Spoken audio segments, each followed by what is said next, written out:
અભિયાન ભારત એક્ટ 2047 એ આપણા બધાના ઉપર આધારિત છે, કારણ કે ક્યાંક ને ક્યાંક આપણે સૌ leading forces of the society, આપણે સૌ કોઈને કોઈ રીતે સમાજને નેતૃત્વ પૂરું પાડીએ છીએ, માર્ગદર્શન પૂરું પાડીએ છીએ. તો આ વિષય ઉપર જે છેલ્લી લાઈન છે, રોજગાર દાતા ગોષ્ઠી એટલે કે સંમેલન, અહીં ડોક્ટર મિત્રો છે કે જે લોકો ક્યાંક ને ક્યાંક કમ્પાઉન્ડર, નર્સ એ લોકોને રોજગાર પૂરો પાડે છે, કોઈ ક્યાંક કિસાન છે, ખેડૂત છે, ખેત મજૂરને રોજગારી પૂરી પાડે છે, કોઈ ઉદ્યોગકારો છે, કોઈ ગિનિંગ ઇન્ડસ્ટ્રીમાંથી આવે છે.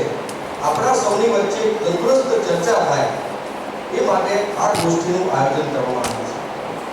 કાર્યક્રમની શરૂઆત કરતા પહેલા હું રૂપરેખા આપું છું. સૌથી પહેલા પરિચય થશે, ત્યારબાદ અભિયાનનો પરિચય આપવામાં આવશે, માનનીય ધારાસભ્યશ્રીનું ઉદ્બોધન થશે અને પછી મુખ્ય વક્તાનું વક્તવ્ય. એ પછી કલ્યાણ મંત્ર કરીશું, ચા અને અલ્પાહાર લઈને છૂટા પડીશું. આપણી વચ્ચે જમણી તરફ છે શ્રી મનોહરલાલજી અગ્રવાલ, સંઘના પ્રચારક છે. છેલ્લા 35 વર્ષથી તેઓ પૂર્ણકાલીન પ્રચારક જીવન ગાળે છે અને સ્વાવલંબી ભારત અભિયાનના પ્રાંત સંગઠન મંત્રી છે. બેઝિકલી તેઓ જયપુર રાજસ્થાનથી છે. એમની બાજુમાં છે શ્રી જીતેન્દ્રસિંહ સોલંકી, સાણંદના મોડાસર ગામના વતની છે. સચિવાલયમાં એમની નોકરી છે અને પ્રાંત સંપર્ક પ્રમુખની એમની જવાબદારી છે. મારી જમણી તરફ શ્રી યોગેશભાઈ નારણભાઈ પટેલ, એ આ અભિયાનના જિલ્લા સંયોજક છે. પતંજલિ સ્ટોર છે એમનો, વિરમગામમાં નિવાસ છે.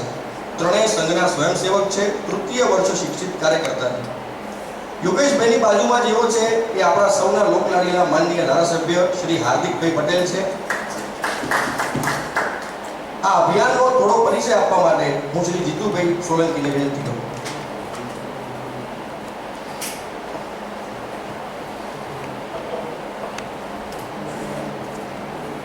બોલો ભારત માતા કી જય. વિષય કહેને કે કોઈના કાને અથડાયેલો હશે. સ્વદેશી જાગરણ મંચ અને સ્વાવલંબી ભારત અભિયાન. અમે જ્યારે નાના હતા ત્યારે સ્વદેશીની પત્રિકાઓ વાંચી કે આટલી વસ્તુ સ્વદેશી અને આટલી વસ્તુ વિદેશી. જોવાનું જોગ આજે 2 ઓક્ટોબર છે, આપણા જે બાબુ છે એ પણ પોતે સ્વદેશી આંદોલન અને આપણી આઝાદી અભિયાન શું છે. સ્કૂલમાં હતા ત્યારે દાખલો આપતા હતા કે અમે સૂત્રો બોલાવતા, આધી રોટી ખાएंगे देश को बचाएंगे. હું ટીચર તરીકે પણ નોકરી કરી કે ભાઈ આ સૂત્ર આપણે કેમ બોલીએ છીએ, અથવા એની જરૂરિયાત કેમ પડી. તે વખતે ભારત ઘઉંની આયાત કરતો. એવા સંજોગોમાં આપણે આર્થિક સંકળામણમાં આવ્યા અને એક રાષ્ટ્ર કક્ષાએથી નિર્ણય લીધો કે આપણી ઘઉંની આયાતમાં આપણે કંઈ કરશું તો દેશના નાગરિકોને એવો વિષય ધ્યાનમાં કરીશું, આપણે શું મદદ કરીશું. એક રૂપિયા ઓછી થઈશું કે આપણે એટલા ફોરેનથી ઘઉં ઓછા લે. એ શું કરવું.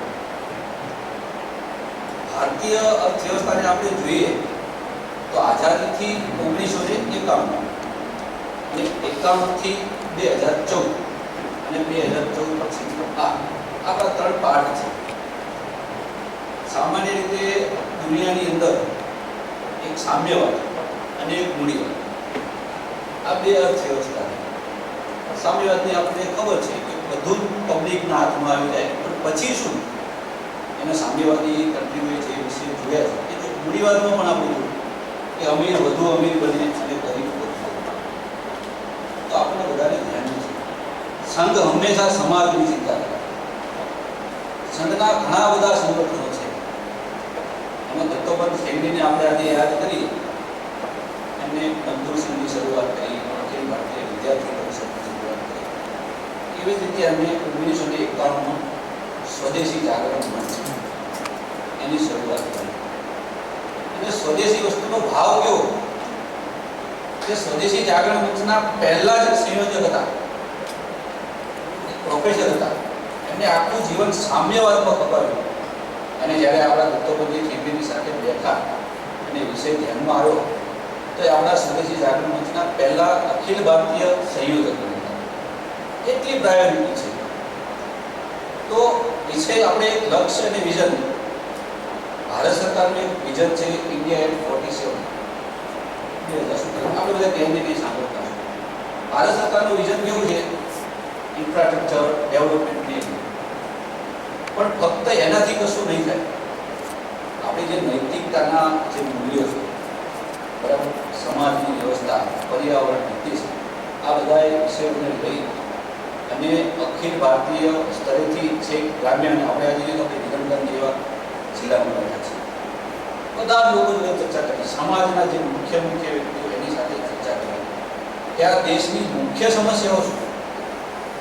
તો આપણે બધાને ધ્યાનમાં આવે કે બેરોજગારી આ દેશની સમસ્યાનો સૌથી મોટો મુદ્દો છે. તો પછી નિરાકરણ શું? સમસ્યા તો બધા થઈ, સમાધાન આપે એ કાર્યકર્તા આપણે કોઈ વિચાર કર્યો તો શું વિચાર કર્યો કે શું ભારતની પરિસ્થિતિ પહેલેથી આવી હતી? તો કે ના, આપણે સાડી 1200 વર્ષનો જે આપણો ગુલામીનો કાળ છોડી દઈએ, બરાબર. તો એ પહેલા આપણે ફોરેન કન્ટ્રીની અંદર નિકાસ કરતા હતા. એવું કહેવાય છે કે જ્યારે આપણે નિકાસની અંદર જ્યારે અગ્રેસર હતા, અંગ્રેજોએ પહેલાની સ્થિતિ જોઈએ તો દુનિયાનો જે ભારતનો વેપાર હતો એ દુનિયાના કુલ વેપારના 25% જેટલો હિસ્સો આપતો હતો. આપણે આટલા સમજતા. એક એવી સિસ્ટમ બની કે આપણા ગૃહ ઉદ્યોગો બધું ભાંગી પડ્યું, આપણો કાચો માલ ફોરેનમાંથી ગયો, એ જ માલ ત્યાંથી તૈયાર થઈને આવીને આપણે એની સામે મોંઘા ભાવે ખરીદીએ. એની એ સ્વરૂપથી આપણા સ્વદેશી આંદોલનનો જન્મ થયો. સ્વાભાવિક છે કે જે 3 ક્રાંતિઓ થઈ, પહેલી ઔદ્યોગિક ક્રાંતિ થઈ, તો પહેલી ઔદ્યોગિક ક્રાંતિનું મુખ્ય શું હતું કે ત્યારે આપણે ગુલામ હતા. આપણો જે જ્યારે પહેલી ઔદ્યોગિક ક્રાંતિ થઈ ત્યારે ગુલામીના કાળખંડ આપણા માટે ત્યારે આઝાદ થવું પ્રાયોરિટી આપણે આશા નહીં. પણ એ વખતે જો આપણા જે મુખ્ય વખત છે એ વખત જસ્ટિફાઈ કર્યું છે કે ઔદ્યોગિક ક્રાંતિના જે રિસર્ચમાં જે પૈસો લાગ્યો એ ભારતમાંથી લૂંટાયેલું ધન અને એનો લોકો મોટા ભાગે રિસર્ચમાં ઉડી. બીજી ક્રાંતિ આપણે જાણીએ છીએ કે અગ્નિ ચક્રની શોધ, બરાબર. અને ત્રીજી ક્રાંતિ આપણે જોઈએ છીએ આઈટી સેક્ટરની. ત્રીજી ક્રાંતિમાં પણ ભારતનો મોટો ફાળો છે. દુનિયાના મોટાભાગના સીઈઓ જોઈએ તો અત્યારે ભારતીયો છે. આપણું ભારતીય ધન બહાર છે. તો બધાને ધ્યાનમાં રાખી આપણે એક વિષય લઈને આવ્યા કે શું કરીશું. તો સ્વાવલંબી ભારત અભિયાન આપણે એક હવડાજી પુસ્તકનું વિમોચન કર્યું. 36 કરોડ યુવાનોનો દેશ ભારત. પહેલા એક જમાનો એવો હતો કે ઉદ્યોગપતિનો દીકરો જ ઉદ્યોગપતિ બને, બાકી સામાન્ય લોકોએ નોકરી અને નાનો મોટો બિઝનેસ કરવાનો વિચાર. તો એક નવી ફલક, નવી દિશા, નવો વિચાર અને સ્વાવલંબી ભારત. ઘણા બધા દેશોએ અત્યારે જોયું કે જીડીપીની અંદર બધાનો રેશિયો અપડાઉન થાય છે, પણ ભારતની જીડીપીનો રેશિયો સારો છે. એનું કારણ કે આપણી જોડે માનવ બળ છે. ભારતની જોડે એટલું માનવ બળ છે, જો એ દરેક વ્યક્તિને આપણે કામ આપીશું તો આપણે દુનિયાની જે ટોપ 5 કહેવાય ને એ જીડીપીની અંદર આપણે કરતા કહીએ છીએ કે 5માં આવીશું, 6માં આવીશું, પણ આપણે સારામાં સારો આપણે પ્રદર્શન કરી શકીએ. તો આખા વિષયની અંદર રહીને આપણે શું કામ કરવાના છે?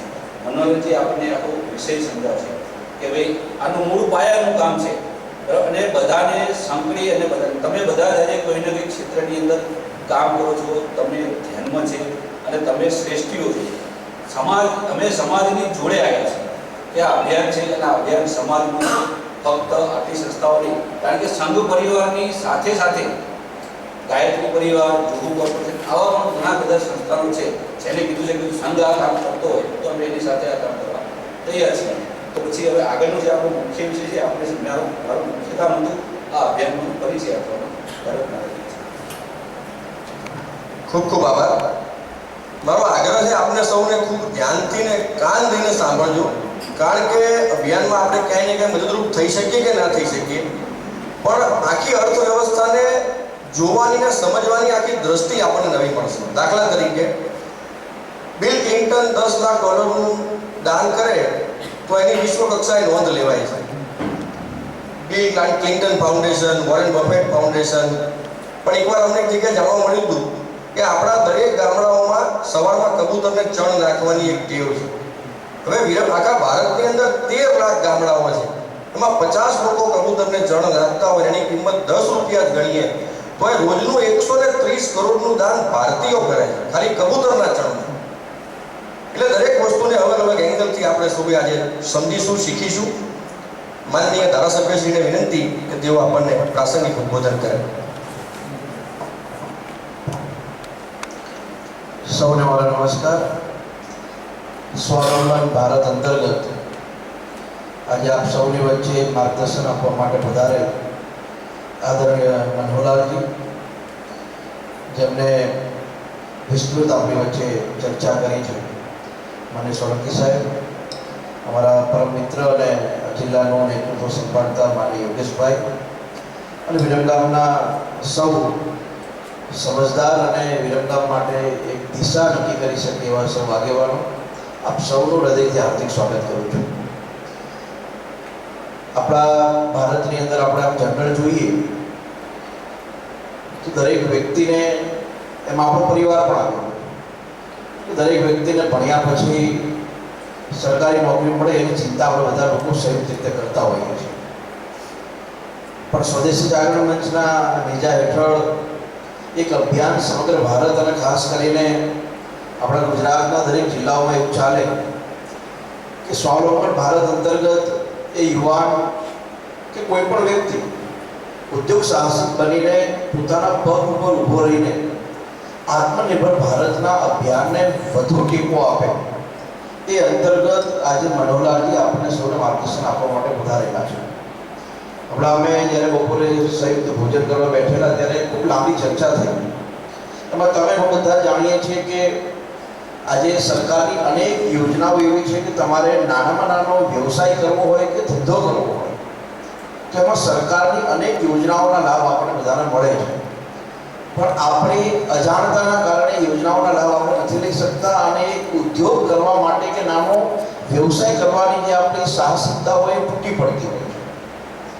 એવા સંજોગોની અંદર મનોહરલાલજી આપણને સૌને એના વિશે વિસ્તૃત માહિતી આપવા માટે અહીંયા પધારેલા છે. નાનામાં નાનો વ્યક્તિ, અહીંયા ઘણા ડૉક્ટર છે, ઘણા સ્કૂલ ચલાવે છે, ઘણા નાનો મોટો વ્યવસાય કરે છે. આપણે બધા આમ જનરલ જોવા જઈએ, આપણે જીઆઈડીસીની વાત કરીએ તો જીઆઈડીસીમાં 200 કારખાના હશે તો 200 લોકો લગભગ ત્યાં 1000 લોકોને રોજગાર આપે છે. અહીંયા ડૉક્ટર હશે તો કોઈ ડૉક્ટરના ત્યાં 10 કમ્પાઉન્ડર હશે, 5-7 નર્સ હશે, કામ કરવાવાળા લોકો હશે. તો એવી જ રીતે નવા યુવાનો તૈયાર થઈને જાતે ઉદ્યોગ તરફ આગળ વધે, નાનામાં નાનો બિઝનેસ ઉદ્યોગ કરવા માટે, વ્યવસાય કરવા માટે આપે, એ આપણે આપણા યુવાનોને, આપણા વિસ્તારમાં રહેતા લોકોને પ્રોત્સાહન પૂરું પાડીને એને આત્મનિર્ભર ભારત અભિયાનમાં જોડીએ એવી મારી આપ સૌને નમ્ર વિનંતી છે. હરિવંશભાઈને અમે લોકોએ આયોજન કર્યું છે કે આવનારા દિવસમાં નાનામાં નાનો વેપારી 2 લોકોને પોતાની દુકાનમાં મજૂરી આપતો હોય કે પછી જીઆઈડીસીની અંદર કોઈ કારખાનાની અંદર 200 લોકોને રોજગારી મળતી હોય, આવા લોકોને એકજૂટ કરીને વધુમાં વધુ લોકોને રોજગારી આપણે પૂરી પાડીએ અને વધુમાં વધુ લોકોને નવા વ્યવસાય સાથે જોડી એ પ્રકારનું આયોજન આપણે બધા સાથે મળીને કરવું જોઈએ એવી મારી આપ સૌને નમ્ર વિનંતી છે. આદરણીય પ્રધાનમંત્રી નરેન્દ્રભાઈ મોદી સાહેબનું આત્મનિર્ભર ભારત અભિયાન જે છે, આજે તમારા બધાના ધ્યાને મૂકું કે સખી મંડળ આપણે દરેક ગામોમાં ચાલે. સખી મંડળ પણ એક આત્મનિર્ભર ભારત અભિયાનનો ભાગ છે. નાનામાં નાના ગૃહ ઉદ્યોગના માધ્યમથી એ લોકો પગભેર થઈ ગયા છે. અને આજે જે મહિલાઓને આપણે ઘણીવાર એવું કહીએ છીએ કે મહિલાઓ સશક્ત નથી હોતી, સક્ષમ નથી હોતી, પણ ઘણા એવા ગામડાઓ છે જે ગામડાઓની અંદર આજ પણ મહિલાઓ દર મહિને 25 થી 30 હજાર રૂપિયા કમાય છે. એનું એક વિશેષ ઉદાહરણ તમારું બધાને ધ્યાન મૂકું. બનાસકાંઠાની અંદર બનાસ ડેરી જે ચાલે છે એમાં એક ભૂલખીબેન કરી છે, એ બેને આ વખતે ભાવ વધારો 1,68,00,000 રૂપિયા લીધો. ગાય ભેંસ રાખીને દૂધ આપે અને એનો જે ભાવ વધારો 1,68,00,000. એટલે કામ કરીએ તો હું એવું માનું છું કે આત્મનિર્ભર ભારત અભિયાનમાં આપણે બધા જોડાઈશું તો વિશેષ લાભ બધાને થશે. અને સમય બદલાયો છે અને આપણે ગુજરાતી તો આમ સાહસિક કહેવાય, પણ ઘણા બધા લોકો એ માનસિકતા સાથે જોડાયા છે કે 12 કરી લો, કોલેજ પતાવી દો, સરકારી નોકરીની પરીક્ષા આપો, પણ જોવાનું જો સરકારી નોકરી ના મળે એટલે છોકરી ના મળે. આપણે ત્યાં ગુજરાતની અંદર અને ખાસ કરીને એવા ઘણા ગામડાઓ છે જ્યાં પરિસ્થિતિ છે, એના કારણે પછી છેલ્લે અમદાવાદ કોઈના ઘરે રહેવા જાય અને ત્યાં પાન પાર્લર બેઠા બેઠા સટ્ટો રમે ને એનું જિંદગી કાયમ માટે બરબાદ કરીને પાછો ગામડે આવે ને પછી કોકના ખેતરમાં મજૂરીએ જાય. તો હું આપ સૌને આ બાબતે વિનંતી કરું છું કે જ્યાં પણ આપણાથી જાગૃતતા આવે અને જે કોઈને આપણે સમજાવી શકીએ એ દિશામાં આગળ વધીએ અને પ્રધાનમંત્રી મોદી સાહેબના આત્મનિર્ભર ભારત અભિયાનમાં ટેકો આપી એ વિનંતી કરું છું. વિસ્તૃત માહિતી મનોહરલાલજી આપણને આપવાના છે.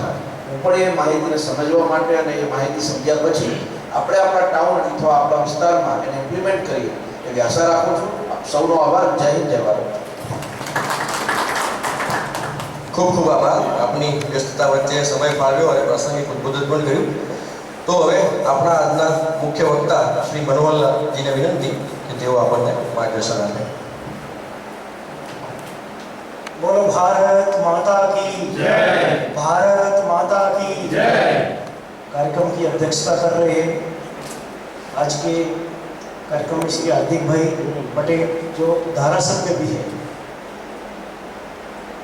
हमारे प्रांत के संपर्क प्रमुख श्री जितेंद्र भाई सोलंकी, जिले के संयोजक श्री योगेश भाई पटेल, सामने बैठी बहनों, 2 ही महीने बैठी कि महीने और भी होनी चाहिए थी, और वीरम गांव के संभ्रांत नागरिकों, उद्योग साहसिक यानी उद्योगपति भी है, अपने से चिकित्सक भी है, आप सभी का हार्दिक स्वागत है। वर्तमान समय में पूरे देश भर में एक बेरोजगारी जैसा वातावरण लगता है। तो वातावरण क्यों लगता है, कुछ आंकड़ों को ध्यान में करेंगे, उससे ध्यान में आएगा। राजस्थान में एक अध्यापक पात्रता परीक्षा होती है, रीट लेवल प्रथम, रीट लेवल द्वितीय। 30,000 की वैकेंसी के विरुद्ध 16.5 लाख ने परीक्षा की। परीक्षा दिलवाने लेकर आए 26 लाख का मूवमेंट राज्य में रहा। 2 उदाहरण हमारे गुजरात के हैं।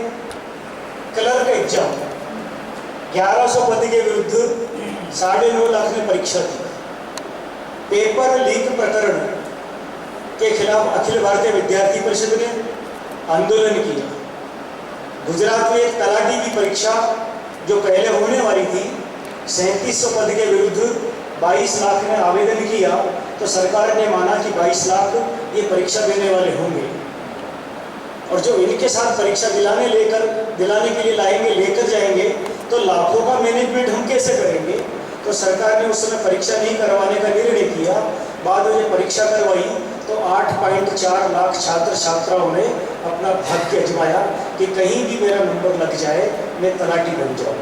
परंतु ये क्या संभव है? सरकार सबको नौकरी दे सकती है? पहले कभी हमारे यहाँ देश में जब नौकरी का चलन नहीं था, वर्षों पहले, तो एक वाक्य चला करता था, उत्तम खेती, मध्यम व्यापार, निम्न चाकरी, यानी नौकरी को कभी उत्तम माना ही नहीं है। तो ध्यान में आता है कि पुराने समय में पकड़ कर नौकरी लगवाई गई कि फला विभाग में अधिकारी मेरा जानकार है, कोई परीक्षा नहीं है, कोई साक्षात्कार नहीं है, सीधी भर्ती हुई भी है। परंतु जब से नौकरी की दौड़ा दौड़ हुई है, तो उत्तम चाकरी, मध्यम व्यापार, निम्न खेती में बदल गया। यानी किसान के दीकरे को भी नौकरी चाहिए, व्यापारी के दीकरी को भी नौकरी चाहिए, और जिनके घर में नौकरी वाले ही हैं, तो उनके सामने तो नौकरी मांगने के अतिरिक्त कोई रास्ता भी नहीं है। परंतु क्या 100% को नौकरी संभव है? अभी चर्चा चल रही थी, बैठे थे हम अलग से, कि बेरोजगारी कहाँ पर है। युवा करना नहीं चाहता। वो इंडस्ट्री वालों से बात करते तो कहते हैं कि हमारे यहाँ इतने लोगों की आवश्यकता है। हॉस्पिटल की बात करें तो हमारे यहाँ इतने लोगों की आवश्यकता है। यानी आवश्यकताएं सब जगह रहती है, परंतु हमारा युवा उधर जाना नहीं चाहता, या युवा कोई दूसरा काम कर रहा है तो उस काम को निम्न काम मानता है, सरकारी नौकरी को ही एक काम मानता है, तो उसको काम मानकर वो अपने आप को बेरोजगार मानते हैं। सरकारी नौकरी को ही वो मानता है कि हाँ यही नौकरी है, प्राइवेट नौकरी नहीं है। इसलिए बेरोजगारी का प्रतिशत देखें तो वैसे वैसे भी हमारे यहाँ बहुत अधिक है। पूरे देश भर में 15 से 29 आयु वर्ग के 30 आयु वर्ग के 37 करोड़ युवा हैं। ये 37 करोड़ युवा युवती जो हमारे देश में है, ये भारत का युवा धन है, भारत की युवा ताकत है, जो पूरे विश्व में किसी भी देश में इतनी बड़ी ताकत नहीं है। ये भारत के युवा धन की मानसिकता यदि बदल दी जाए तो ये भारत का युवा धन भारत को कहीं का कहीं ले जा सकता है, भारत की जीडीपी को आगे ले जा सकता है, भारत को विश्व गुरु के स्थान पर बैठा सकता है, भारत की अर्थव्यवस्था को सुदृढ़ कर सकता है। आवश्यकता है युवा धन की मानसिकता का परिवर्तन करने की। अभी हमारे किसान के दीकरे को यानी वो भी नौकरी मांगता है, जबकि घर में खेती है, अच्छी खेती है, चाहे तो खेती के माध्यम से वैल्यू एडिशन की खेती कर फूड प्रोसेसिंग के माध्यम से प्रोडक्ट बनाकर पैकेजिंग करके मार्केटिंग करके खेती के माध्यम से मोटा पैसा कमा सकता है, परंतु खेती में वो लगता नहीं, पढ़ाई करने चला जाता है शहर में, गांव आता तो पिता भी लगाते नहीं, वो भी लगता नहीं। तो सबसे बड़ी आवश्यकता है जिनके घर में खेती है तो वो खेती में पिता का मददगार बने। पिता का मददगार नहीं बनेगा तो पिता की एक आयु एक सीमा होने के कारण, स्वास्थ्य के कारण पिता एक उस समय तक ही कर पाएंगे, बाद में कौन करेगा? तो खेती बंद करनी पड़ेगी या खेती किसी दूसरे को देनी पड़ेगी। तो मैं अभियान के दौरान कहता हूं कि जिनके घर में खेती है, खेती के कार्य में अपने दीकरे को दीकरी को लगाना, पढ़ाई पूरी करने के बाद नहीं, पढ़ाई करते करते वो घर के काम के साथ लगे। जब पढ़ाई करते करते घर के काम के साथ लगेंगे तो लगाव पैदा होगा, और लगाव पैदा होने के कारण आगे पढ़ाई पूरी करने के बाद पिता ने भी कहा कि खेती में हाथ बटाना है, खेती संभालनी है, तो शायद उनका दीकरा दीकरी मना नहीं कर पाएंगे। अभी मना कर देते तो पढ़ाई करने के लिए शहर चले गए, पढ़ाई के दौरान सीखा यही है कि पढ़ ले, नहीं तो नौकरी नहीं, नौकरी नहीं तो चौकरी नहीं, यही सीखा। और जब पढ़कर आते हैं तब पिता कहते हैं कि आज आप काम में लग जा, बोले नहीं मेरे को नौकरी प्राप्त करनी है, तो ये संभव नहीं। ऐसे ही व्यापारी का दीकरा, व्यापारी की दीकरी व्यापार के अंदर पिता के मददगार बने। किसी के मैन्युफैक्चरिंग यूनिट है, किसी का ट्रेडिंग का काम है, यानी व्यापार में कोई भी काम है तो पढ़ाई के साथ साथ घर के काम के साथ में उनको जोड़ना। जब घर के काम के साथ जोड़ेंगे तो लगाव पैदा होगा, अनुभव प्राप्त होगा, पढ़ाई पूरी करने के बाद में उसको नौकरी मांगने की आवश्यकता ही नहीं रहेगी। अभी व्यापारी उद्योगपति जिसके घर में अच्छा खासा व्यापार है, अनेक लोगों को नौकरी दे रखी है, उनका दीकरा भी नौकरी मांग रहा है। पिछले दिनों गांधीधाम कच्छ जिले में जाना रहा, एक उद्योगपति है जिनकी 8 कंपनियां हैं, 2 कंपनी CSR की भी है। वो कहते हैं कि मनोहर भाई क्या बताऊं, मेरा दीकरा भी नौकरी मांगता है। वो कहता है कि जो आप रात दिन दौड़ा दौड़ी करते हो, ये इतनी मेरा मगज नहीं है, मैं इतना परिश्रम नहीं कर सकता। यानी जिसके घर में नौकरियां दे रहे हैं उस लोगों को, उनका दीकरा कहना नौकरी चाहिए, पसीना बहाना नहीं चाहता है। तो पढ़ाई पूरी होने के बाद जब कहते हैं कि आजा काम में लग जा, तो ये दिक्कतें खड़ी होती है। यदि पढ़ाई के साथ साथ अपने घर के काम के साथ में जोड़ दिया तो फिर एक लगाव पैदा होगा और वो स्थितियां पैदा नहीं होगी जो हो रही है। यानी पिता ने अपने दीकरे के लिए खड़ा किया, प्लेटफॉर्म को खड़ा किया, तो किसी और के लिए तो नहीं किया, परंतु वो भी नौकरी चाहिए। तो अंत में पिता को क्या करना पड़ता है? वो व्यापार, वो व्यवसाय, वो खेती ड्रॉप करनी पड़ती है, धीरे धीरे करके बंद करना पड़ता है। तो कहने का मतलब क्या, अभियान के अंतर्गत मैं कहता हूँ कि जिनके घर में खेती है, व्यापार है, उद्योग धंधा है, वो अपने व्यापार के साथ, खेती के साथ अपने दीकरे दीकरी को जोड़े ताकि रुचि पैदा हो, वो उस काम में लग जाए, तो नौकरी मांगने वालों का प्रमाण प्रतिशत घट जाएगा। वैसे ये तो सत्य है कि सबको नौकरी संभव नहीं है, सरकार सबको दे नहीं सकती, तो समाधान एक ही नजर आता है कि घर में है तो वहां लगना, घर में नहीं है तो किसी के जाकर नौकरी करना। वो भी पढ़ाई के साथ साथ करना। कक्षा 10 में है, 11 में है, 1 कल्ला 2 कल्ला 3 कल्ला पार्ट टाइम जॉब करना, और पैसा भी मिलेगा, अनुभव भी मिलेगा। और जब पैसा मिलेगा तो घर में मददगार भी बनेगा, पैसा मिलेगा तो जोड़ने का स्वभाव भी आएगा, बचत करने का स्वभाव होगा। तो पैसा जब जुड़ जाएगा तो पढ़ाई पूरी करने के बाद अपना बिजनेस करना चाहेगा, तो कुछ पैसा और जुटाकर जोड़े हुए पैसे के आधार पर अपना छोटा मोटा काम आरंभ हमारा युवा कर सकता है। फिर हमारा युवा किसी भी काम को छोटा न माने।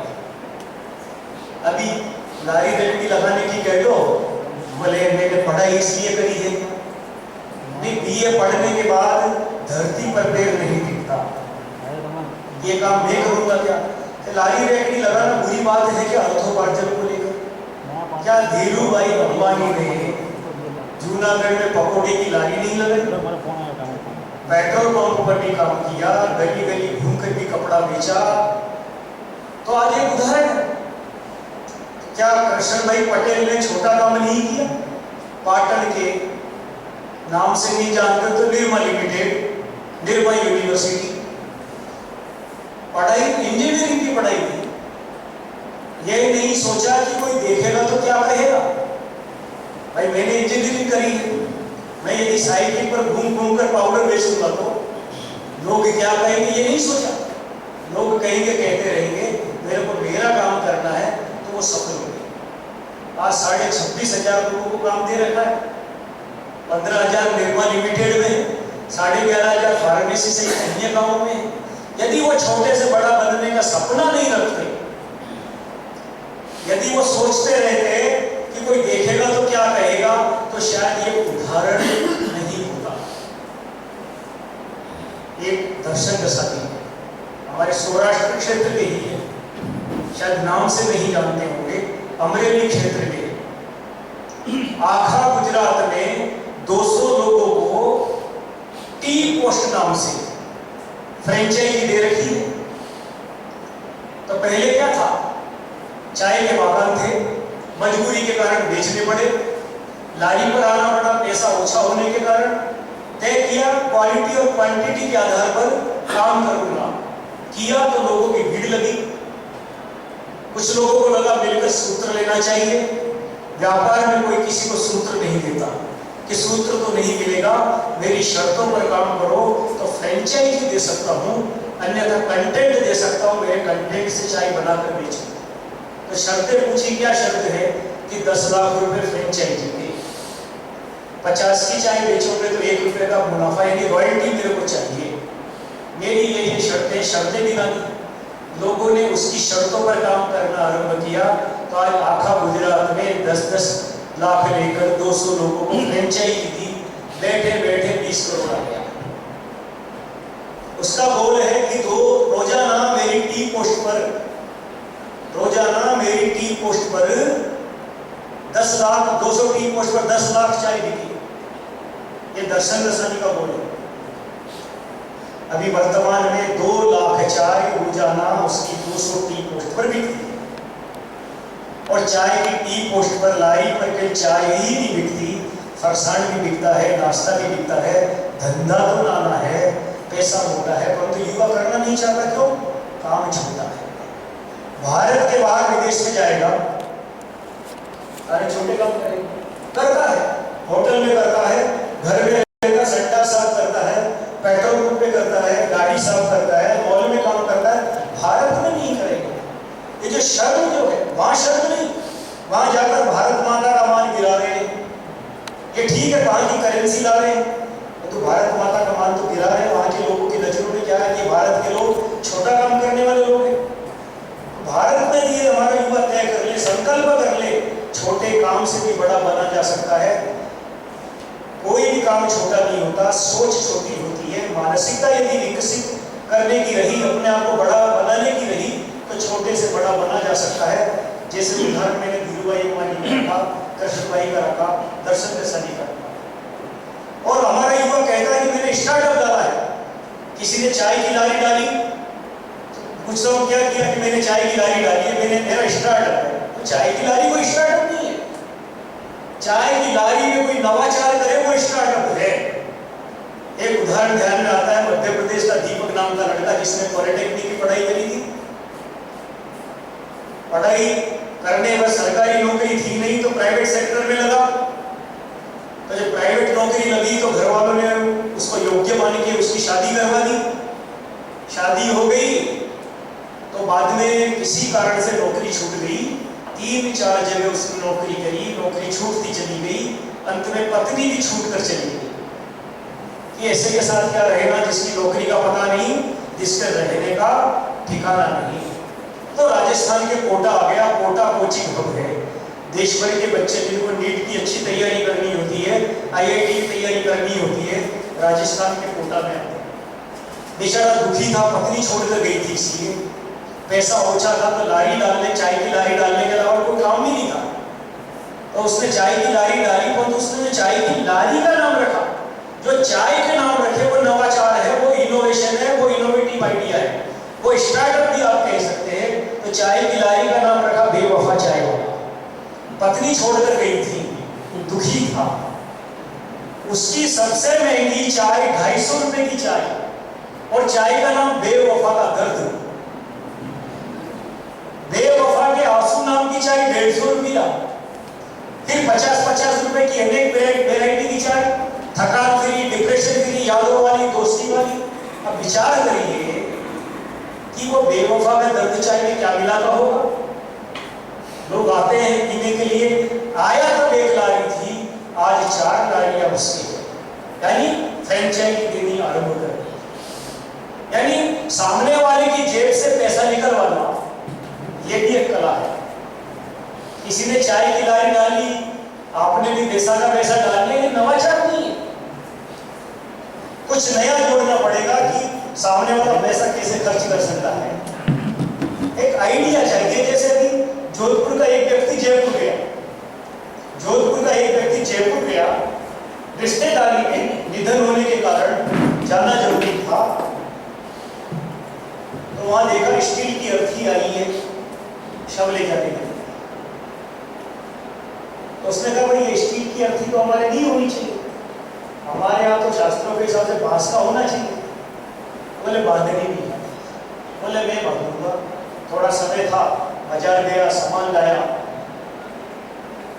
बांधा, शव यात्रा निकली, दाह संस्कार करके जब लौट रहा था तो उसके मगज में आया कि बहुत बड़ा युवा वर्ग पैकेज के चक्कर में भारत के बाहर चला गया और वहीं का नागरिक भी हो गया।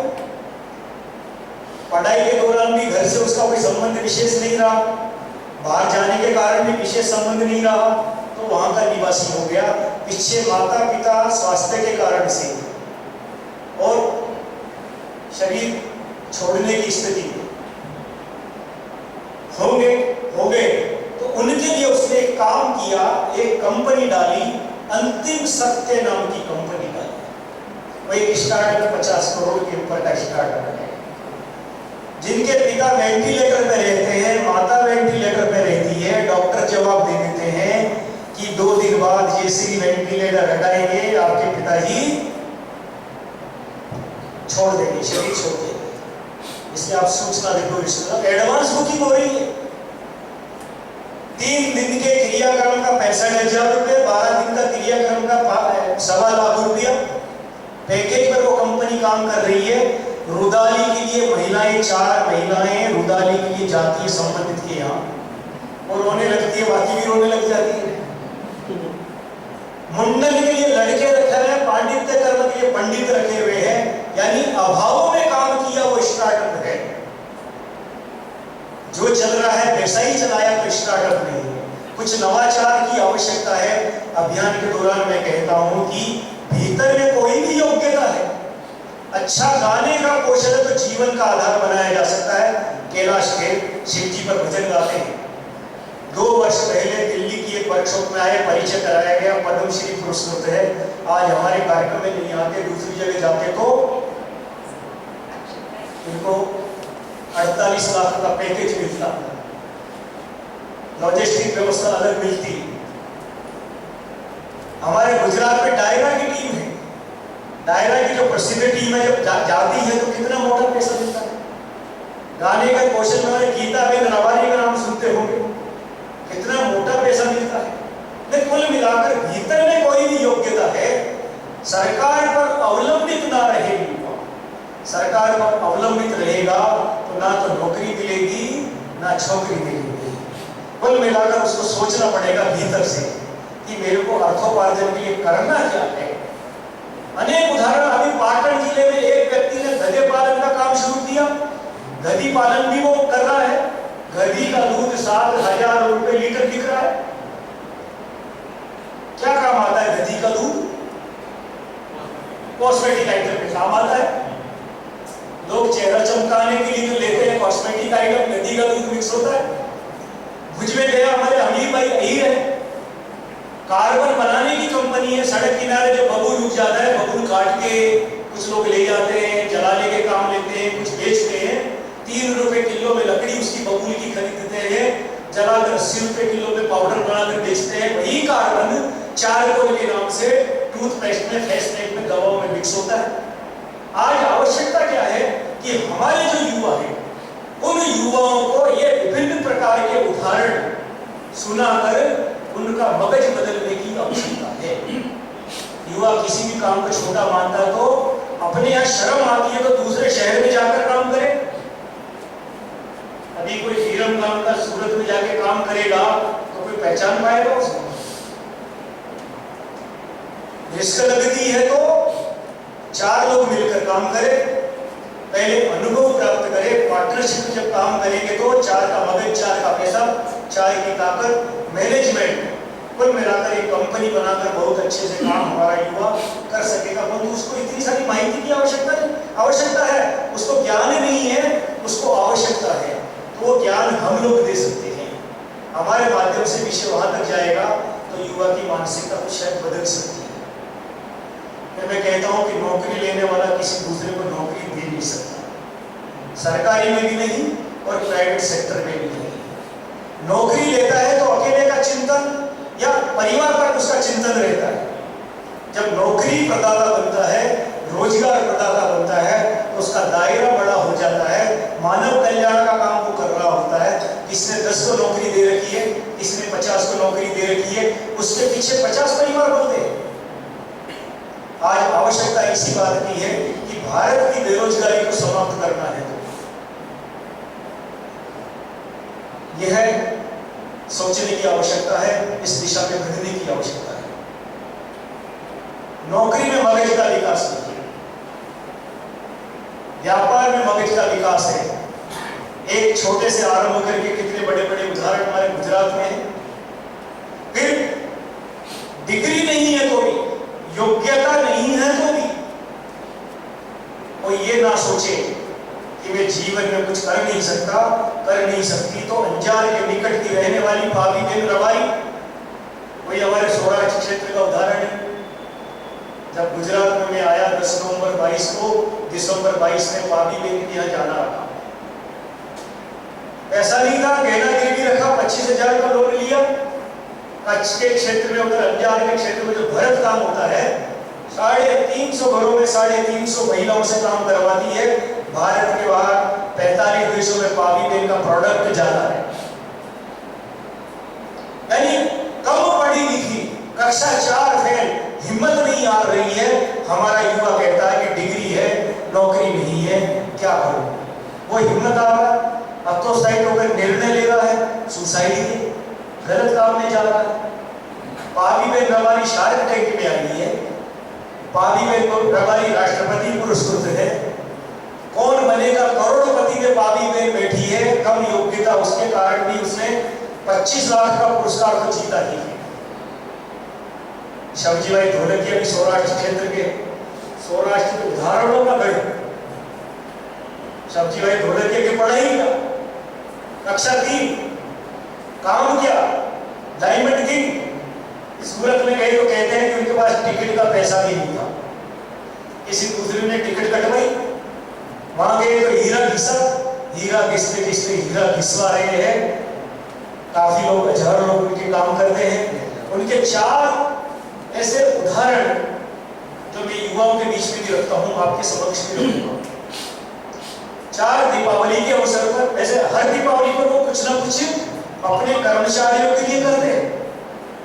एक दीपावली के अवसर पर सब कर्मचारियों को फ्लैट गिफ्ट किया, एक दीपावली के अवसर पर कार गिफ्ट करी, एक दीपावली के अवसर पर घर में जो धर्मपत्नी उनकी है उनके लिए ज्वेलरी गिफ्ट करी, और एक दीपावली के अवसर पर उनके घर में जो बुजुर्ग माता पिता है उनको तीर्थ यात्रा करवाने के लिए स्वयं सब्जी भाई लेकर गए। क्यों? कर्मचारियों पर इतना खर्चा क्यों? कोई तो कारण है।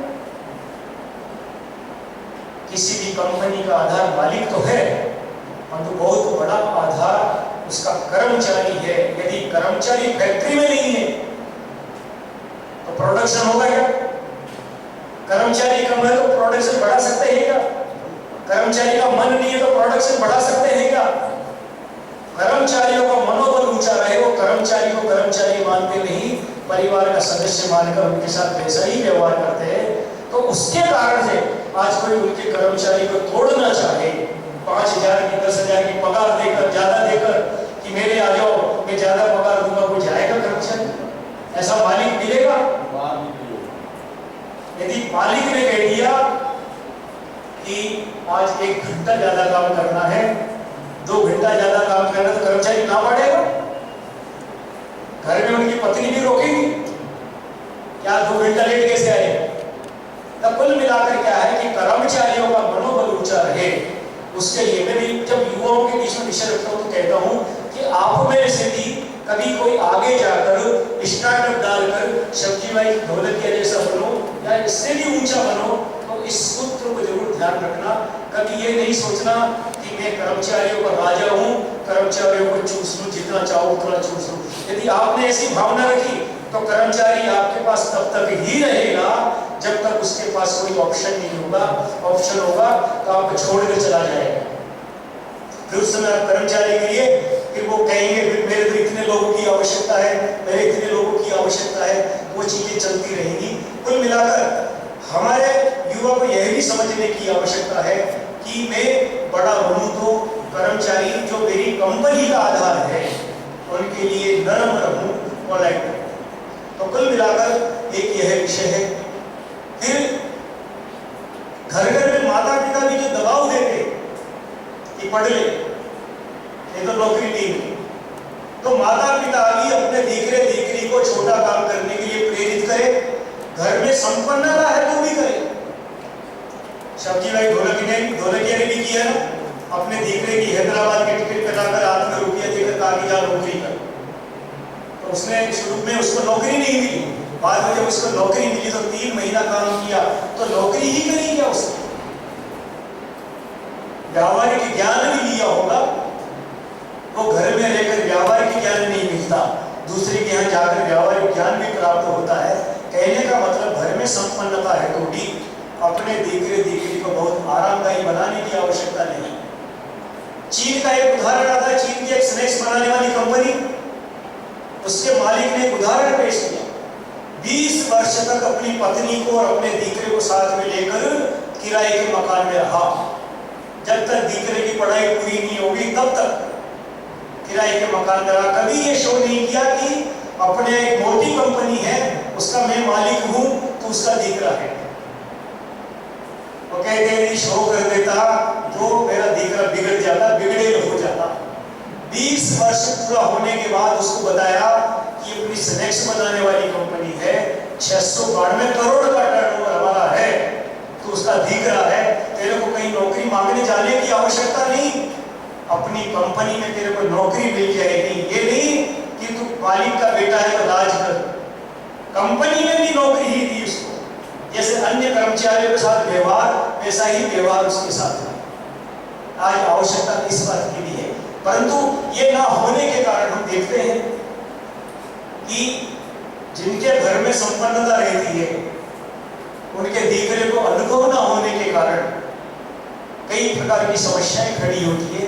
और अध्ययन में यह भी आवश्यकता है कि माता पिता भी अपने दीकरे दीकरी को मेहनती बनाने के लिए सरकार की योजनाओं की जानकारी को भी इकट्ठा करके उसको बताएं, सक्सेस स्टोरी सुनाएं, छोटा काम करने के लिए प्रेरित भी करे, रिस्क उठाने के लिए प्रेरित भी करे। और इसके अतिरिक्त जितने भी गुरुजन हैं जो हमारे छात्र छात्राओं के शिक्षक हैं, बहुत बड़ा दायित्व उनका भी है। आज शिक्षण संस्थानों में हम देखते हैं कि पढ़ाई और परिणाम दो चीज की चर्चा होती है। पढ़ाई और परिणाम की चर्चा क्यों होती है? किसी भी शिक्षण संस्थान के अंदर यदि बच्चों की भीड़ लगेगी तो उसका आधार पढ़ाई और परिणाम ही है। तो मैं कहता हूं कि एक कक्षा टीचर के पास में साल में कितने बच्चे होते होंगे? साल भर के लिए 35 बच्चे, 40 बच्चे जो कक्षा का टीचर होता है। वो कक्षा टीचर चाहे तो साल में एक बार एक बच्चे से व्यक्तिगत बात कर सकता है कि नहीं कर सकता? जब कक्षा टीचर अपने छात्र से साल में एक बार व्यक्तिगत बात करेगा, काउंसलिंग करेगा, क्या कर रहा है, पढ़ते के साथ कमा रहा है कि नहीं कमा रहा, घर के काम में लग रहा है कि नहीं लग रहा, घर की खेती में लग रहा है कि नहीं लग रहा, सरकार की योजनाओं की जानकारी देने के काम से सब प्रकार का सपोर्ट करने का काम जब टीचर ही करना आरंभ करेंगे तो हर कॉलेज से स्टोरियां होंगी, हर कॉलेज से हर कक्षा की सक्सेस स्टोरी होगी। और यही जाकर वातावरण पलटेगी। जो बेरोजगारी का, जो निराशा का वातावरण जो ध्यान में आता है कि नौकरी मांगने वाले लाखों में, उसके कारण से बेरोजगारी का वातावरण होता है। अरे वैसे बेरोजगारी नहीं होगी, इंडस्ट्री में पद खाली होंगे, लोग वहां जाते नहीं है, अनेक जगह संस्थानों में लोग मिलते नहीं है, वो अपने आप ही काम चलाते हैं। वैसे बेरोजगारी नहीं मानते, परंतु जो नौकरी मांगने वालों का प्रमाण उसके आधार पर कहा जा सकता है कि वैकेंसी के विरुद्ध नौकरी मांगने वाले अधिक है। तो इस स्थिति में टीचर भी साथ लगेंगे, समाज के संगठन भी साथ लगेंगे। तो उसमें जाति बिरादरी के संगठनों के लिए भी कहता हूँ, आज जाति बिरादरी के संगठनों के मुखियाओं की सोच भी है कि बिरादरी से कोई मेरिट में आ गया है उसका सम्मान करना, बिरादरी से कोई अच्छी नौकरी पा गया उसका सम्मान करना। नौकरी पा गया उसका सम्मान क्यों करना? बिरादरी के प्रमुख लोग उसका सम्मान क्यों करते हैं? बिरादरी के लोगों को इकट्ठा करना कि समाज का संगठन चलाने के लिए उससे चंदा प्राप्त होगा। अब जाति बिरादरी के संगठन के मुखियाओं को भी सोचने की आवश्यकता है कि बिरादरी से ऐसे युवाओं को खोजे जो जीरो से हीरो बने, जो कल तक कुछ नहीं थे आज बहुत कुछ है, रोजगार प्रदाता है। और समाज ऐसे युवाओं को इकट्ठा करके, समाज के लोगों को इकट्ठा करके, मातृशक्ति को इकट्ठा करके उन युवाओं का जो रोजगार प्रदाता बने, जीरो से हीरो बने हैं, समाज के कार्यक्रम में उनका सम्मान आरंभ करे, ताकि नई पीढ़ी को, नए युवाओं को उनसे प्रेरणा प्राप्त हो, उनको भी ये मन में लगे कि मेरे को भी आगे जाकर समाज से सम्मान प्राप्त करना। यानी कुल मिलाकर जो ये जो स्वावलंबी भारत अभियान है 24 संगठनों का अभियान नहीं है, इसमें आम समाज का ये अभियान बने, जाति बिरादरी के संगठन जुड़े, ट्रस्ट जुड़े, टीचर से जुड़े, परिवार के लोग भी साथ में जुड़े, सब मिलकर लगेंगे तो शायद बहुत बड़ा काम हम देश के लिए कर पाएंगे। और फूड इंडस्ट्रीज के अंदर तो इतना मोटा काम है, ये कभी भी बंद होने वाली नहीं है। और काम व्यक्ति कपड़ा कम पहन सकता है, गला हुआ पहन सकता है, फटा हुआ पहन सकता है, तो खाने को तो चाहिए, सवेरे उठेगा तो चाय तो चाहिए ही चाहिए। यानी फूड इंडस्ट्री इतनी बड़ी इंडस्ट्रीज है, कोई चाहे तो मोटा पैसा कमा सकता है। गुजरात में, राजकोट में एक ही पान 5000 रुपए का भी बिकता है और 1 लाख रुपए का भी बिकता है। बर्फ का गोला 30 रुपए से लेकर 300 तक का भी है, बर्फ का गोला 1500 रुपए तक का भी है। यानी खाने पीने की चीजों को लेकर इतना मोटा पैसा है गुजरात में। भोपाल नमकीन वाले भी ऐसे ही बड़े बड़े। यानी हमारे युवाओं को माहिती देने की आवश्यकता है। उसके लिए स्वावलंबी भारत अभियान, इसको चलाने के लिए पूरे देश भर में एक समिति बनी है, प्रांतों में बनी है, जिलों में बनी है। जिलों में जिला स्वावलंबन केंद्र खड़ा करने का निर्णय किया है। जिला स्वावलंबन केंद्र का काम क्या रहेगा, थोड़ा आपके सामने संज्ञान में डालूंगा। जिले में पूर्णकालिक रखने की योजना है, जो इस अभियान को गति देंगे, कार्यकर्ता जोड़ने का भी काम करेगा, जो कार्यकर्ताओं को सक्रिय करने का भी काम करेगा। अभियान में जो संगठन सम्मिलित है उनको भी जोड़ेगा। और स्वावलंबन केंद्र का काम रहेगा आने वाले युवाओं को सरकार की योजनाओं की जानकारी देना। आप कहेंगे भाई योजनाओं की जानकारी के लिए तो जिला उद्योग केंद्र भी है, तो जिला उद्योग केंद्र की स्थिति ध्यान में आती है कि वहां कोई जाता है तो छपा हुआ पर्चा नहीं मिलता, योजनाओं का मिलता है तो समझाने वाला नहीं मिलता। दोनों मिलते हैं तो ठीक से काउंसलिंग करने वाला नहीं मिलता। तो ऐसे में जिला स्वावलंबन केंद्र का काम रहेगा कि युवा जो मोटिवेट होकर कार्यक्रम के माध्यम से केंद्र पर आएगा तो उससे बैठाकर बात करना, वो एक आइडिया लाएगा तो 4 आइडिया हमारी तरफ से देना, सरकार की योजनाओं की जानकारी देना, फाइल फॉर्म कैसे भरा जाता है, फाइल कैसे बनती है, फाइल कहाँ लगेगी, बैंक में जाने का क्या प्रोसीजर है, बैंक में चले गए तो वहाँ इंटरव्यू होगा, तो इंटरव्यू में फेल ना हो तो उसके लिए माहिती देने के लिए यानी एक उसको सक्षम बनाने के लिए केंद्र काम करेगा। जो भामाशाह के सहयोग से CSR फंड से जो ट्रेनिंग सेंटर चलते होंगे, कोई युवा ट्रेनिंग लेना चाहता है पहले तो उसको उसके साथ भी जोड़ने का काम करेंगे। स्टार्टअप वाले लोग जो हमारे जिले में होंगे ऐसे युवाओं की यादी बनाकर वो भी साथ में इसलिए रखेंगे, कोई भी युवा इसी दिशा में जाना चाहेगा तो उसको उससे कनेक्ट कराना। खेती के क्षेत्र में जिसने नवाचार किया है, फूड प्रोसेसिंग के माध्यम से पैकेजिंग प्रोडक्ट बनाकर सारा किया है, तो उसके साथ भी कनेक्ट कराने का काम भी रहेगा हमारे केंद्र का। कुल मिलाकर एक ब्रिज के रूप में युवाओं के लिए जिला स्वावलंबन केंद्र काम करेगा।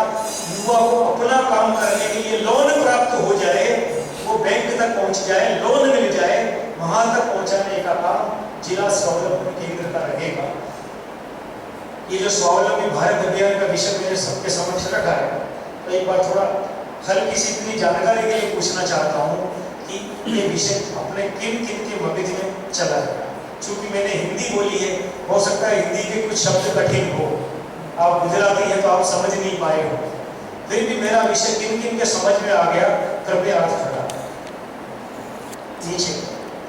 इस विषय को लेकर जो अभियान के साथ जुड़कर काम करना चाहते हैं, काम क्या रहेगा, जवाबदारी क्या रहेगी, एक अलग विषय है, परंतु अभियान अच्छा है, युवाओं के हित का है, देश के हित का है।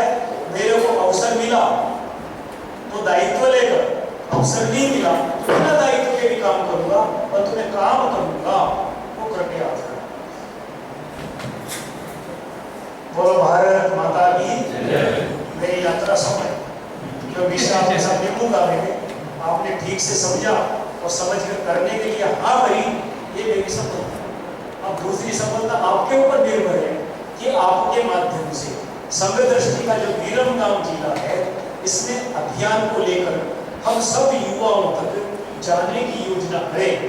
अभी नहीं, जब बाद में दोबारा हमारे दोनों बैठाने की योजना करेंगे, हरिवंश भाई सब साथ बैठेंगे और बैठकर योजना करेंगे, हर युवा तक हमारा विषय चला जाए, हर कॉलेज में हमारा विषय चला जाए, हर कॉलेज से ऐसे युवाओं की सूची बनवाना जो युवा अपने काम में जाना चाहता है, स्वरोजगार के क्षेत्र में जाना चाहता है, जिसको नौकरी प्राप्त करनी है, जीवन का लक्ष्य ही नौकरी है, उसके लिए हमको ज्यादा मेहनत नहीं करनी, विषय रखना सबके समक्ष, काम करना है जिसको स्वरोजगार के क्षेत्र में जाना, उनकी वर्कशॉप में आरंभ करवानी, मोटिवेशनल स्पीच, 2-3 स्टार्टअप वाले उनके माध्यम से माहिती, प्रोजेक्ट रिपोर्ट बनाने वाला उसके माध्यम से प्रोजेक्ट रिपोर्ट कैसे बनती है उसकी माहिती, फिर भारतीय उद्यमिता विकास संस्थान से भी किसी ने वहाँ रजुआत करके किसी को बुलाकर उनके माध्यम से माहिती, जिला उद्योग केंद्र से बुलाकर उनके माध्यम से योजनाओं की माहिती, और बैंक से बुलाकर बैंक की जो लोन स्कीम्स वगैरह है उसके बारे में हमारे युवाओं को माहिती, उसमें भी वर्गीकरण करके खेती के क्षेत्र में कौन कौन जाना चाहते हैं, व्यापार में ट्रेडिंग में कौन कौन जाना चाहते हैं, तकनीकी के क्षेत्र में कौन कौन जाना चाहते हैं, वर्गीकरण करके उनकी उसी हिसाब से वर्कशॉप में हो। कुल मिलाकर एक अभियान के नाते से हम युवाओं के लिए कुछ कर सके और युवा कुछ बन जाए तो ये ठीक है कि नेकी कर दरिया में डाल, हमारा स्वभाव है, हम ये नहीं चाहते कि कोई हमको याद करे, परंतु कोई युवा कभी आपको भूलने वाला नहीं जो आपके माध्यम से कुछ बन गया। कोई किसी के कारण से अर्थोपार्जन के क्षेत्र में चला जाता है, कुछ बड़ा बन जाता है, जब अचानक से जो बनाने वाला सामने आता है तो स्वाभाविक चरण छूने का मन करता है, वो चरण छूता नहीं। तो कुल मिलाकर क्या है कि हमारे माध्यम से युवा को एक योग्य दिशा मिले और एक ये जो वातावरण जो मैं बार बार कहता हूँ कि युवा हमारे उस वातावरण से बाहर और ये वाक्य भी थोड़ा बदलना पड़ेगा। कौन से वाला? मैंने कहा नौकरी नहीं तो छोकरी नहीं बोला। ये भुज में गया था, एक एनसीसी के कैंप में बोला था, 550 छात्र छात्रा है, वहाँ के कमांडिंग ऑफिसर उन्होंने मेरे को बुलाया था। 550 के कुछ थे, मैंने विषय रखा तो सब बच्चों ने अपने आप ही बोला। मैंने कहा हमारे गुजरात में चलता है नौकरी नहीं तो सब बोले छोकरी। तो हमारे फिर वो एनसीसी के कमांडिंग ऑफिसर ने कहा और वाक्य बदलना पड़ेगा, धंधा नहीं तो धंधा नहीं। हमारी बहनें तय करेंगी, नौकरी करने वाले से नहीं, व्यापार करने के वाले के साथ मेरे को शादी करें। तो वातावरण पलट होगा। जब तक ये वातावरण रहेगा, नौकरी नहीं मिलेगी तो शादी नहीं होगी, तो थोड़ा दिक्कत नहीं है। व्यापार करने वाले के साथ हो तो ये इसकी आज आवश्यकता है। बोलो भारत माता की जय। क्षमा करना कोई मेरे से गलती हो गई हो बोलने में, किसी को बुरा कुछ लगा हो तो क्षमा याचना करता हूँ। क्योंकि पूछने जैसा समय तो अभी है नहीं है, तो पूछने का समय तो नहीं रखेंगे, बाद में अलग से अपन चर्चा कर लेंगे। ધન્યવાદ, ખૂબ ખૂબ આભાર. તો ટૂંકમાં કહેવાનો મતલબ કે સ્કિલ્ડ માણસો જોઈતા હોય કે એ લોકોને રોજગાર જોઈતો હોય, પણ આ બ્રિજ છે આત્મનિર્ભર ભારત અભિયાન એને જોડતો બ્રિજ છે અને એ આપણા બધાના સાથ સહકાર વિના શક્ય નથી. હું જિલ્લા સંયોજક શ્રી યોગેશભાઈને વિનંતી કરું કે તેઓ પ્રાસંગિક આભાર વિધિ કરે. નમસ્કાર. આજના આપણા આર્યાઈ સ્વદેશી જાગરણ મંચ અને ભારત સ્વાભિમાન આંદોલનના નિમિત્તે આપણાને માર્ગદર્શન પૂરું પાડવા માટે આપણા ગુજરાત પ્રાંતના પ્રાંત સંયોજક શ્રી મનોહરલાલજી ઉપસ્થિત રહ્યા અને આપણાને સુંદર માર્ગદર્શન આપ્યું. એ માટે મનોહરલાલજીનો હું આભાર વ્યક્ત કરું છું. આપણા પ્રાંતના ટીમમાં જીતેન્દ્રસિંહ સંપર્ક પ્રમુખ છે, એમનો પણ હું આભાર માનું છું. આ એપીએમસીનું આપણાને હોલનો ઉપયોગ કરવા માટે ઉપલબ્ધ કરાવ્યો એના એપીએમસીના મેનેજર અને તેમની ટીમનો પણ હું આભાર વ્યક્ત કરું છું. જે પણ સ્નેહીજનો અહીંયા આવ્યા છે એમનો પણ આભાર વ્યક્ત કરું છું. કલ્યાણ મંત્ર કરીને આપણે સૌ ખાસ અલ્પાહારની વ્યવસ્થા છે, ચાલે અલ્પાહાર લઈને છૂટા પડીશું. સર્વે ભવન્તુ સુખિનઃ, સર્વે સંતુ નિરામયા,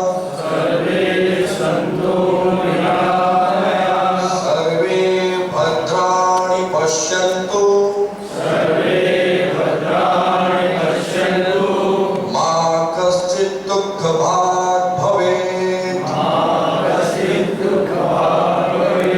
ઓમ શાંતિ શાંતિ શાંતિ.